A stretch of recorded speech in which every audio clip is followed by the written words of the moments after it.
ശരിക്കും എല്ലാവർക്കും ചോദിക്കാനുള്ളൊരു ചോദ്യം അതായിരുന്നു, എന്താണ് നിങ്ങൾ വേർപിരിഞ്ഞോ? ഇല്ല, ഞങ്ങൾ ഇതുവരെ ഡൈവോഴ്സ് ആയിട്ടില്ല. ലീഗലി ഡിവോഴ്സ് ആയിട്ടില്ല. ഇപ്പോഴും പ്രേക്ഷകർക്ക് ആ ഒരു ഉത്തരം കൊടുത്തിട്ടില്ല, ചേട്ടൻ നിങ്ങൾ വേർപിരിഞ്ഞോ എന്നുള്ളത്. പിരിഞ്ഞിട്ടില്ല, ഞങ്ങൾ ലീഗലി ഇതുവരെ ഡിവോഴ്സ് ആയിട്ടില്ല, ഡൈവോഴ്സ് ആയിട്ടില്ല. ഇപ്പൊ പിരിഞ്ഞാണ് താമസിക്കുന്നത്. അവര് ട്രിവാൻഡ്രത്താണ്, മഞ്ജു പത്രോസ് താമസിക്കുന്ന ട്രിവാൻഡ്രത്താണ്, ഞാൻ കോട്ടയത്ത് താമസിക്കുന്നു. ബർണാച്ചൻ ബാംഗ്ലൂർ നേഴ്സിംഗിന് പഠിക്കുന്നു, അവനോട് ഹോസ്റ്റലിലാണ്. ചേട്ടൻ ഒറ്റയ്ക്കാണോ? ഞാൻ ഒറ്റയ്ക്കാണ്. ലൈഫ് ഇപ്പൊ എങ്ങനെയാണ് പോകുന്നത്? എങ്ങനെ പോകുന്നുണ്ട് ലൈഫ് ഇപ്പോൾ? ലൈഫ് കുഴപ്പമൊന്നുമില്ല, ഹാപ്പി ആയിട്ടൊക്കെ പോകുന്നു. വൈഫ് ട്രിവാൻഡ്രത്താണ്, പുള്ളിക്കാരി ഷൂട്ടും കാര്യങ്ങളൊക്കെ ആയിട്ട് ട്രിവാൻഡ്രത്തുണ്ട്. മോൻ ബാംഗ്ലൂർ നേഴ്സിംഗ് പഠിക്കുന്നു. കുഴപ്പമില്ല. ഞാനിപ്പോൾ കോട്ടയത്ത്, ഞാൻ പറയാം, ട്രീറ്റ്മെൻറ്റും കാര്യങ്ങളൊക്കെ ആയിട്ട് ഇപ്പോൾ ഞാൻ കോട്ടയത്തുണ്ട്.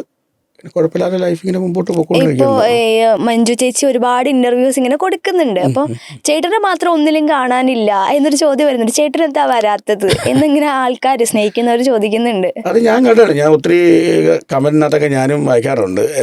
ഞാൻ വായിക്കാറില്ല, ഒത്തിരി പേര് എന്നെ വിളിച്ച് ചോദിക്കാറുണ്ട്, നീ ഇവിടെയൊന്നും ഇല്ലേ, ഇതെന്നെ ഒന്നും ഇൻ്റർവ്യൂ ഒന്നും കൊടുക്കാത്ത. ഞാൻ പറഞ്ഞ് എനിക്ക് അതിൻ്റെ ആവശ്യമില്ല. കാരണം നമ്മളൊരു മീഡിയയിലില്ല. നമ്മൾ ഒന്നാമത്തെ കാര്യം നമ്മുടെ പ്രൊഫഷൻ അതല്ല. നമ്മൾ മ്യൂസിക്കുമായിട്ട് നമ്മളിങ്ങനെ ഒതുങ്ങിക്കൂടി ജീവിച്ചു പോവുക, സ്വസ്ഥം സുഖം. ഞാൻ ഇപ്പോൾ കോട്ടയത്തുണ്ട്. ഞാൻ അതുപോലെ ഞാൻ സുനിച്ചൻ്റെ അടുത്ത് ചോദിക്കണം എന്ന് വിചാരിച്ചു വെച്ചൊരു ചോദ്യം എന്താണെന്ന് വെച്ചാൽ, എല്ലാവർക്കും സുനിച്ചൻ ഈ ഒരു പേരാണ് നമ്മൾ കേട്ട് പരിചയമുള്ള, അല്ലെങ്കിൽ നമുക്ക് അറിയാവുന്ന സുനിച്ചൻ എന്നാണ്. ശരിക്കുള്ള പേര് സുനിൽ ബെർണാഡ് എന്നാണ്. എൻ്റെ പേര് സുനിൽ ബെർണാഡ് എന്നാണ്. ഞാൻ സ്കൂളിലൊക്കെ പഠിച്ചുകൊണ്ടിരുന്ന സമയത്ത് ബെർണാഡ് എന്ന് മാത്രമേ അറിയത്തുള്ളായിരുന്നു. അന്ന് ഈ പേര് ഭയങ്കര ബെർണാഡ്. അപ്പം അങ്ങനെ ബെർണാഡ് എന്നാണ് എല്ലാവരും വിളിച്ചുകൊണ്ടിരുന്നത്. അത് കഴിഞ്ഞിട്ടാണ് കല്യാണം കഴിക്കുമ്പം മഞ്ജു ഇട്ട പേരാണ് സുനിച്ചൻ്റെ വീട്ടിൽ വിളിക്കുന്ന പേരാണ്. പിന്നെ അതെല്ലാവരും പിന്നെ വിളിക്കാൻ തുടങ്ങി. അങ്ങനെ എല്ലാവരും സ്വന്തം സുനിച്ചനായി മാറിയല്ലേ. സുനിച്ചനായി. അതുപോലെ മകന്റെ പേര് അതെന്റെ ഫാദറിന്റെ പേരാ, ബെർണാഡ് എന്നാ അവനെ ഇട്ടേക്കുന്ന പേര്, ബെർണാഡ് എന്നാ. അപ്പം ബെർണാച്ചൻ എന്നാണ്. ബെർണാഡ് എന്ന് മാത്രമാണോ? അവന്റെ പേര് എഡ് ബെർണാഡ് എന്നാണ്. അപ്പം അവൻ ചാച്ചന്റെ പേര് ബെർണാഡ് എന്നായതുകൊണ്ട് പിന്നെ അവനെ വീട്ടിൽ ബെർണാച്ചൻ എന്നാ വിളിക്കുന്നത്. പിന്നെ ആരും അങ്ങനെ കേട്ടിട്ടില്ലാത്ത പേരാ. ആരും കേട്ടിട്ടില്ല. അതെ അതെ, ഇപ്പോഴും മോന്റെ പേര് ബെർണാച്ചൻ ആണെന്ന് ആർക്കും അറിയില്ല. ബെർണാച്ചൻ എന്നൊരു പേരാ, അതെങ്ങും വേറെ എങ്ങും കേട്ടിട്ടില്ല അത്. അതുപോലെ ചേട്ടാ, പിന്നെ ചേട്ടൻ്റെ ലൈഫിൽ ഇപ്പം ഇത്രയും ജീവിതാനുഭവങ്ങളുടെ ഇടയിൽ പഠിച്ചൊരു പാഠം എന്തായിരിക്കും? ലൈഫിൽ നിന്ന് പഠിച്ചൊരു പാഠം? അതെല്ലാവരും പറയുന്നതല്ലേ, ഇപ്പം നമ്മളെല്ലാവരും പറയുന്ന പാഠം തന്നെ, ആരെയും വിശ്വസിക്കരുതെന്ന് എല്ലാവരും പറയുന്നൊരു പാഠമല്ലേ. ഞാനായിട്ട് ഇനി അതെന്നാ മുടക്കാനാ? അതന്നെയാണോ? അതല്ല, എന്ത് പാഠമാണ് ഞാൻ പറയുന്നത്? അതിന് മാത്രം പറയാൻ മാത്രമുള്ളൊരു സംഭവമൊന്നും എനിക്കില്ല. ഈ ശരിക്കും സത്യമുള്ള കാര്യമാണോ ആരെയും വിശ്വസിക്കരുത്, അമിതമായി ആരെയും വിശ്വസിക്കരുത് എന്നുള്ളത്? ചേട്ടനത് ലൈഫിൽ എത്രത്തോളം ഇതായിട്ടുണ്ട്? വിശ്വസിക്കുന്ന കാര്യത്തിനൊന്നും അല്ലെന്നേ. നമ്മൾ ഒരാളെ വിശ്വസിക്കുന്നു, അവർ നമ്മളെ വിശ്വസിക്കുന്നു, നമുക്ക് വിശ്വാസമാകണം. അതാണല്ലോ മെയിൻ. അതെ അതെ. ഞാൻ നിങ്ങളെ വിശ്വസിക്കുന്നുണ്ട്, അപ്പം ഞാൻ വിശ്വസിക്കുന്ന ഓക്കെയാണ്.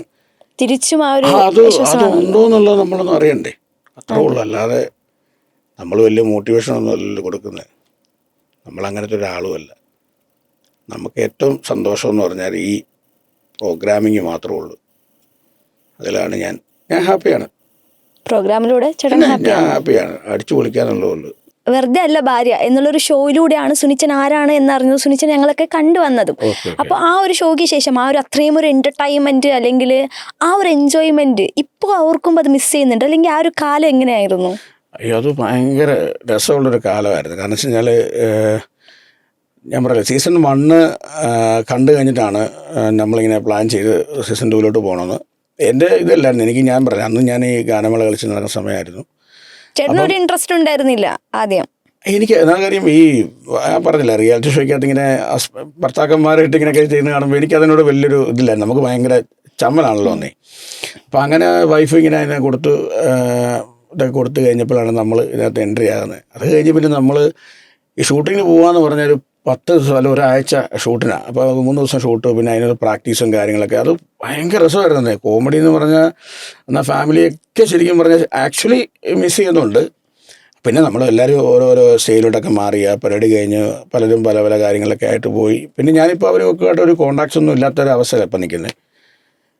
പിന്നെ എല്ലാവരും ഞാൻ പറയാം, ഞാൻ വീട്ടിൽ ഇരുന്നേക്ക് ചിലപ്പോൾ ഇങ്ങനെ ആലോചിക്കും, ഇങ്ങനെ ഒരു പ്രോഗ്രാം ഇതൊക്കെ നമ്മൾ ചെയ്തതാണോ, ചില യൂട്യൂബിലൊക്കെ ഇത് കാണുമ്പോഴൊക്കെ ഇങ്ങനെയൊക്കെ നമ്മൾ ചെയ്താണല്ലോ. 2013 2013 അപ്പോൾ അത് ഞാൻ പറയില്ല, ഇപ്പം ഞാനിപ്പം എൻ്റെ പ്രോഗ്രാമിൻ്റെ വീഡിയോ ഇട്ടിട്ട് എല്ലാവരും ഇത് തന്നെ ചോദിക്കുന്നത്, സുനിച്ചൻ എവിടെയായിരുന്നു, എന്നെ ഒത്തിരി നാളായി കണ്ടിട്ടെന്നൊക്കെ പറഞ്ഞ്.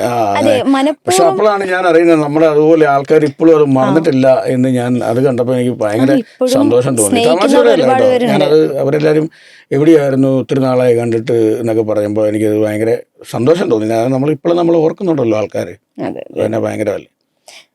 ഈ മനഃപൂർവ്വം സോഷ്യൽ മീഡിയ നിന്ന് മാറി നിന്നതാണോ ശരിക്കും?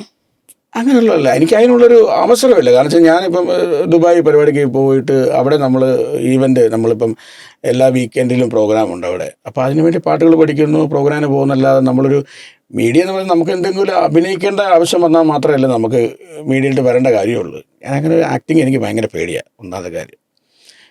പിന്നെ പണ്ട് ഞാൻ പറയില്ലേ, ഈ തട്ടിമുട്ടിക്കകത്ത് മഞ്ജുപിള്ള ചേച്ചിയാണ് എന്നെ വിളിച്ചിട്ട് ഇങ്ങനൊരു സംഭവം നീ വന്ന് ചെയ്യണമെന്നൊക്കെ പറഞ്ഞ് എന്നെ വിളിച്ച്, ചേച്ചിയുടെ നിർബന്ധം കൊണ്ട് അന്ന് ഡയറക്ടറോട് പറഞ്ഞു ഇവനൊരു ചാൻസ് കൊടുക്കാൻ പറഞ്ഞ്. അങ്ങനെ എനിക്ക് ശരിയായില്ല സംഭവം ചെയ്ത്, എനിക്കറിയാം എനിക്ക് എന്നെ കൊണ്ടത് പറ്റത്തില്ലെന്നറിയാം. അങ്ങനെ ഞാൻ പോയൊരു എപ്പിസോഡ് ചെയ്തായിരുന്നു പണ്ട് തട്ടിമുട്ടിക്കകത്ത്. അപ്പോൾ അങ്ങനെ ഒരു അവസരം നമുക്ക് പിന്നെ കിട്ടിയിട്ടുമില്ല, പിന്നെ നമ്മളതിന് ശ്രമിച്ചിട്ടുമില്ല. അതാണ് പിന്നെ മീഡിയ. പിന്നെ ഇനി ഇൻ്റർവ്യൂവിൻ്റെ ആവശ്യം എനിക്ക് വരുന്നില്ല, കാരണം നമ്മൾ അത്ര വലിയ സ്റ്റാറൊന്നും അല്ലല്ലോ. പിന്നെ നമ്മൾ ആരും ഇൻ്റർവ്യൂ ചെയ്യാൻ. പിന്നെ നമ്മൾ ഈ പ്രോഗ്രാമിൽ ഇങ്ങനെ ഒരു ബൈറ്റ് ഇട്ടെന്നേ ഉള്ളൂ. ഞാൻ പ്രോഗ്രാമിൻ്റെ വിജയിപ്പിക്കാൻ വേണ്ടി ഇങ്ങനൊരു പ്രോഗ്രാം ഞാൻ തുടങ്ങുന്നുണ്ട് എന്ന് കാണിക്കാൻ വേണ്ടി